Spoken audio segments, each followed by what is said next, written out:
first half, allowing 74 points, letting some of their role guys get hot. What happened there, and what did you guys do differently in the second half? Maybe let some of their role guys get hot. I thought that second quarter dictated the game where Bogdanovich and Bay kind of made a huge difference. When Trae Young went out, it gave them life, and I thought they played, a pretty complete game. So, in a close game like that, you not only want to focus on the end of the game, but you want to focus on the runs that led to that, and I thought that second quarter did. You go to switching late with Horford out on Young. Looked like you did a good job at first, and then Young gets that step back in the right corner there. What led you to make that adjustment, and how do you feel like that went? I mean, I think at the end of the game, you want to switch. And I thought Al guarded him well. I thought that was a tough shot. I thought he hit a tough shot. I thought Murray hit a tough shot. I thought they hit a lot of big shots in the game. So switching is a part of our defense. We do it, and they made big plays. And Grant gets 4-4. How tough did some of those rotation decisions become in the end, taking him out and going a little offense, defense, a little bit? Not tough at all. What were you kind of looking for when you... Offense, defense. We do have the mic, guys. That's on his next one. Thank you. Where did you see, the slip-ups defensively, and in particular, like you guys had a lot of block shots these first two games. None tonight. I think they had 55, 56 points in the paint. I think the slip-ups came, from their role guys. I thought they, first two games, we gave them some open shots that they missed. I thought those guys knocked them down tonight. And then they capitalized on those second chance opportunities for 23 points. And so I thought it was a combination of those two things. You said before the game, like, you expect a big punch from them. Obviously, it's a test on the road. Now that you've taken that, where do you kind of learn from it, and where do you kind of go after? Throw one back. What's the, I guess, key to doing that? What do you got? What do you have to see that you didn't see tonight?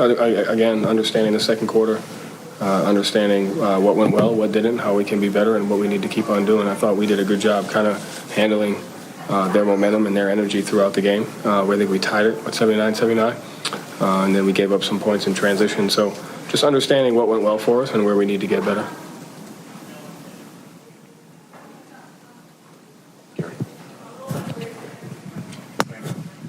Joe, do you come away with this game discouraged, encouraged? Obviously now it's a series.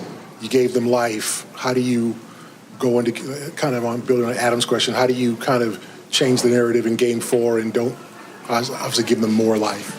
Just understand what we did well. We did a lot of good things throughout the game. I thought we did a good job handling their punch. I think we tied it at 79-79, and then they went on a run in transition. And so I think we have to just do the thing, look at the stuff that we did well, look at the areas we can get better, and then just, move on from there. They got a lot of breaks. I mean, they made maybe some of them. What did you see of the 50-50 balls, some of the offensive rebounds they got? What kind of, was that just them, or was that you guys not being a step slow? Or? I thought they capitalized on their second chance opportunities, unlike what they did in the first two games. So they had 11 offensive rebounds. We held them to less than what they did, but they made more shots, so it was harder for them to get more. But I just thought they capitalized on their second chance opportunities better than they did in the first two games. Joe, how big of a factor was foul trouble? I mean, Derek early and then Jalen a little later after that. I don't think it played too much of a factor in it. I thought it allowed us to, we went with Grant, which I thought he did a great job. So just opened up our lineups a little bit more. But I don't think it was too much of a factor. Did Grant know he was going to play tonight? What does that say about his professionalism coming in and making the plays he did? Yeah, we talk about that all the time. One of the strengths of our team this year is, regardless of guys are always ready to play. And so it says a lot about him being ready to play. And I think things like that, help a team, in a playoff run. You talked about their role players. Bay and Bogdanovich had perfect shooting in the first half. What allowed those two guys specifically to get going? I think just there was 2 inch-out opportunities to where a guy was driving on a contained drive, and we were a little late to them. And Bogdanovich hit one from near half court, so I know that was a tough one. But I think just not closing out into their body, and then that one that Grant was right there at half court, that was a tough one. Thank you, Joe.